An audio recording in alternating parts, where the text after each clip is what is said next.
dafa bokkoon ci ñi ñuy exiger yenn ci ay sénégalais ne naam def na ko déclaration ca OFNAC mais na fësal patrimoine am carrément lan la am Ousmane Sonko parce que am na lu muy nëbb sénégalais même aujourd'hui ba ñu gisee ni wax na ñaari sagaru oto la am salaire am ba ñu koy fay kër gi nga xamante ne may na ko njabootam tey jii en tout cas nekkul parole yoo xamante ni dafa convaincre ñi doon laajte lan la dëxëñ ci biir déclaration de patrimoine am. mais man Sénégal bon jàpp ma ne Sénégalais yee ko wax mais bon dinaa la tontu benn. dama lay delloo ginnaaw tuuti Ousmane Sonko 2016 lañ ko raje woon. oui. 2016 bi ñu ko rajee mu def déclaration de patrimoine public déjà en 2016 këram bi mu wax nii nee na moom la am à l'époque il avait 2 voitures et il avait aussi publié lan moo nekk ci ay compte bancaire am en 2016. En 2017 Ousmane Sonko est devenu député à l'Assemblée nationale. Mu ne man sama salaire u député dama koy xaaj ñett mu ne xaaj bu njëkk bi jël naa ko may ko femme transformatrice yi nekk Ziguinchor. oui. ñaareelu xaaj bi jël naa ko may ko pouponnière defe naa bu nekk Kaolack. benn tiers bi moom laay dese moom laay dundee te 10% yooyu noonu may naa ko Pastef jamono yooyu noonu pour ñuy mën a financer seen ay activités politiques mais à l'époque Ousmane Sonko était dans l'opposition kan moo taxawoon ci jamono yooyu poser question ne waa mais Ousmane Sonko xaalisam bii muy jël di ko dépenser comme moom lan lay dundee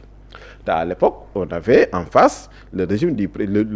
du tout-puissant Macky Sall qui était capable d'envoyer des commissions rogatoires dans le monde entier pour dem génne ne Ousmane Sonko moom lii wala lii. On n'a pas vu gisuñu dara. Ousmane Sonko ñëw nekk maire en 2022 avec la coalition Yewwi Askan Wi nekk maire de Ziguinchor. Ousmane Sonko a dit à l'époque sama salaire maire du ma ko jël. Carburant bi du ma ko laal. indemnité yi du ma ko laal dërëmu maire Ziguinchor dama fas yéene liggéeyal maire Ziguinchor gratuitement on était encore dans l'opposition. Oui. Mais à l'époque ban Sénégalais moo taxawoon daan ne non Ousmane Sonko kon li muy dundee fan la ko jëlee. parce que dañ ne opposition ak pouvoir du benn. mais maintenant dans la même logique mu ñëw ba nekk premier ministre. mu ne leen sama salaire ministre. du ma ko laal. oui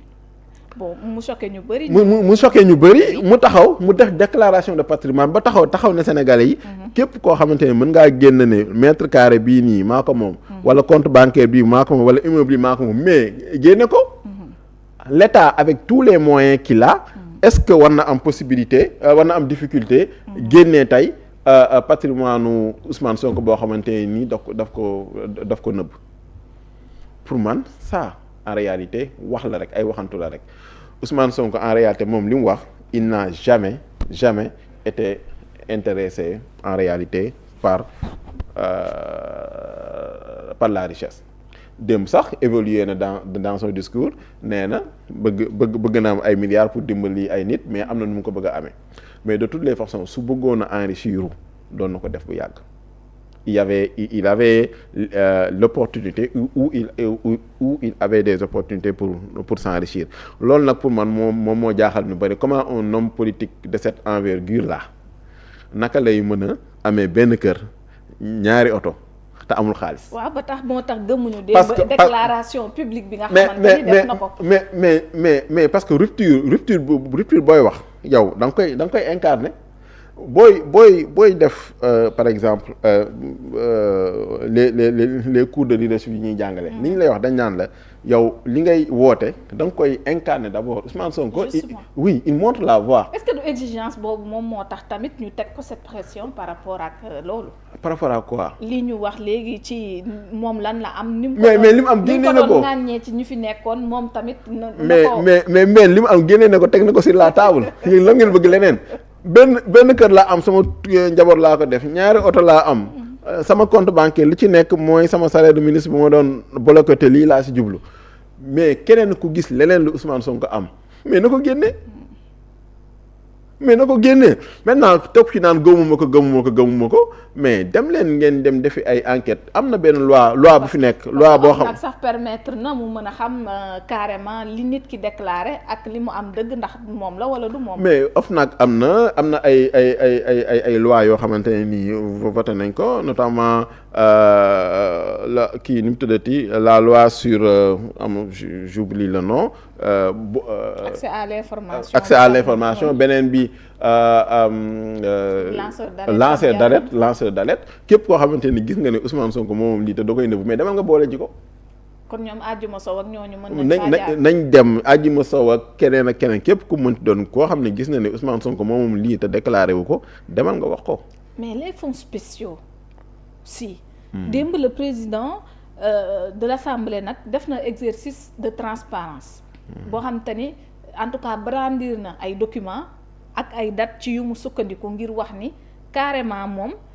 lii la fi fekk lii la fi bàyyi mais ni mu décrire fonds bi mérité wul tamit ñu taxaw ci seetlu parce que fonds spéciaux yi dañ doon wax ni am na ay ministres yu fi jàlloon ne c'est la première fois ñu dégg ay fonds mu am primature Ousmane Sonko moo ko njëkk a am Mimi Touré dëggal ko ginnaaw Aly Ngouille Ndiaye moom bi mu ñëwee ndax mbir yi tamit yaakaar nga ni leer na comme ni mu wala reeree suñu sukkandikoo ci moom ni mu waxee fonds yi mu fi fekk loo xamante ni la ci décret boo xamante ni Abdoulaye Wade moo ko defoon ñu jagleeloon ko loo nga xamante ni jëm na ci jàmm ji ñu doon wër fa nga xamante ni moom moo di Casamance est-ce que loolu tamit indiwul fulu torop ci li ñuy dippee fonds spéciaux ak fonds yooyu nga xamante ni carrément leneen moo taxoon mu jóg. alors pour ñun waa Pastef fonds spéciaux fonds politiques fonds sociaux et cetera ñun débat technique boobu nañ ko bàyyee Assemblée nationale ñoom dinañ ci légiférer xam nga ñun lan moo ñu ñor li ñu ñor c'est pas Ousmane Sonko wax na ko démb président Bassirou Diomaye Faye su bëggee mën nañ ko nattal 100 milliards de fonds politiques fonds spéciaux wala nu ñu ko mënti tuddee c'est pas notre problème xam nga la mooy suñu problème xaalis boobu naka lañ koy utiliser fan la jëm. mais nature bi aussi c'est important ñu xam ko parce que démb bi ñu ne loolu ANRAD lañ ko jagleeloon tey jii ñuy wax loo xamante ni ay fonds spéciaux tuddee ko tey fonds spéciaux foofu lu flou bi nekk. non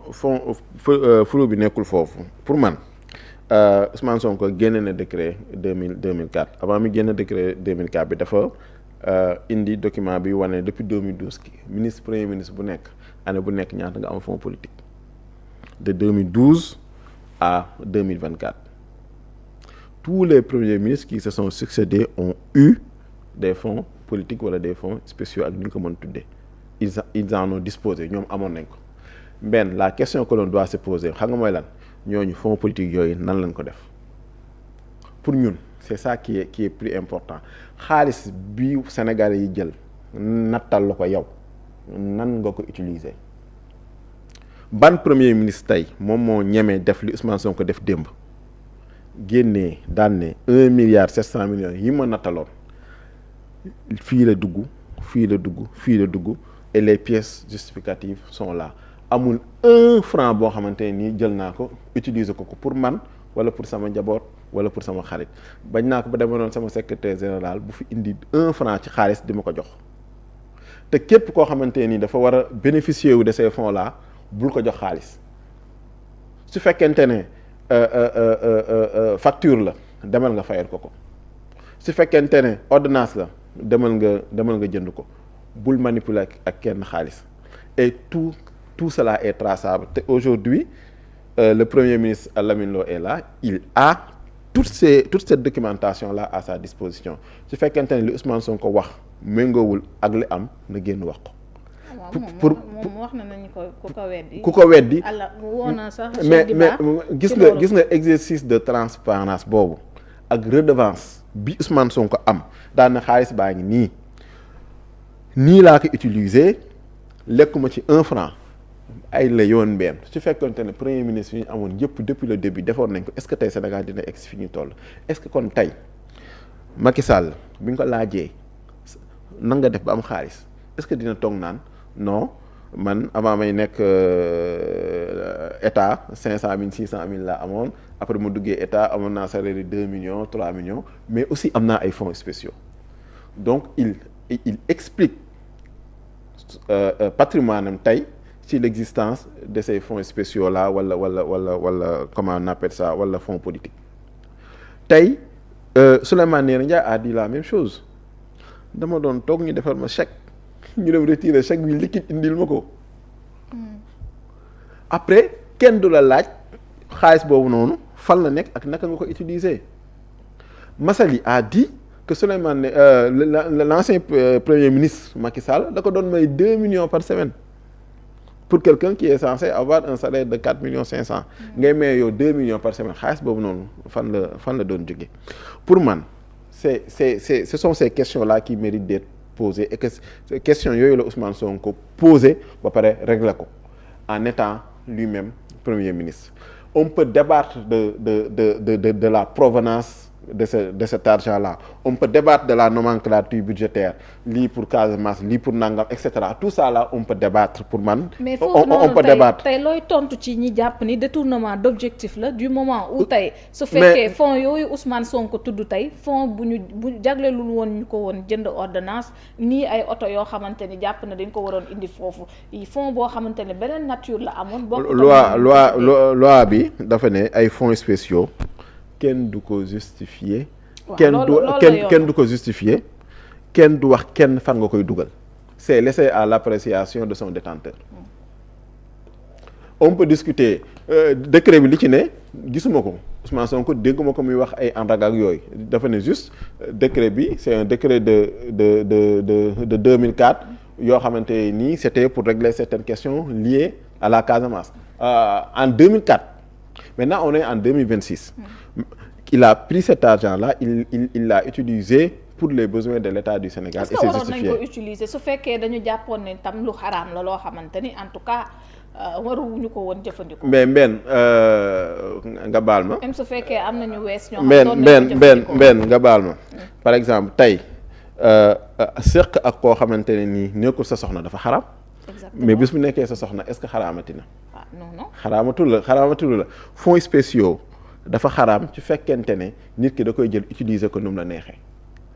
tant que yow utilisation bi nga koy def yaa ngi koy utiliser au bénéfice des populations tant que yow mën nga justifier naka nga ko utiliser ak xaalis bi fan la dugg pour man ces fonds ne sont plus xaraam ak non xaraam mi ngi dépendre pour man ci utilisation et la justification de cette utilisation là. loolu mooy fonds politique dafa xaraam ni ko Macky Sall yi doon gérer fonds politique dafa xaraam ni ko Souleymane Ndéné Ndiaye doon gérer mais maintenant Ousmane Sonko a dit que Diomaye bu bëggee ñu nattal ko 100 milliards de fonds politiques mais dañ ko war a saytu exactement 1 franc bu mu ci utiliser war nañu mën a xam fii la ko utiliser mais le problème encore une fois ce n'est pas l'existence de ces fonds politiques c'est son utilisation qui nous pose problème. pourtant dafa mel ni existence bi moo posé woon problème booy déglu. ci yenn ci ay non vidéo yu ñu dagg soo ko dégloo oui mais soo demee dans le livre solution Ousmane Sonko a bel et bien dit il existe des missions liées à la diplomatie à la sécurité nangam loolu mën na am ay fonds spécifiques dédiés à ça wante dañ ko war a encadrement bi mooy lan dañoo ut ay nit ñoo xamante nii ñoom ñoo koy saytu ça on l'a toujours dit on n'a jamais nié l'existence de ces fonds politiques on n'a jamais nié l'existence de ces fonds dits spéciaux tout ce qu'on a toujours dit et défendu c'est que leur utilisation doit être justifiée on ne peut pas voter des fonds et jox ko ay nit ne leen bu la neexee ngeen jël ko taal kenn du leen ci rendre compte loolu moo xaraam mais en réalité leur existence n'est pas haram. D'accord alors ci benn cas boo xamante ni ñëw na ñëwaat président de l'Assemblée insisté na ci hier dem na ci plus loin ci cas Mimi Touré tey dénkoon nañ ko kuréel mu ñëw dem ba jàpp ba leeral ni ci cadre fonds yooyu ak ñàkk transparence bi taxoon na moom créé woon na ci loo xamante ni koppar la ñu doon virer directement ci li nga xamante ni moo di compte Mimi Touré. pour man rapport boobu noonu président Diomaye da war na si teg concom moo ci teg concom loolu lañ jàpp pour man rapport boobu noonu dañ ko président Diomaye war na si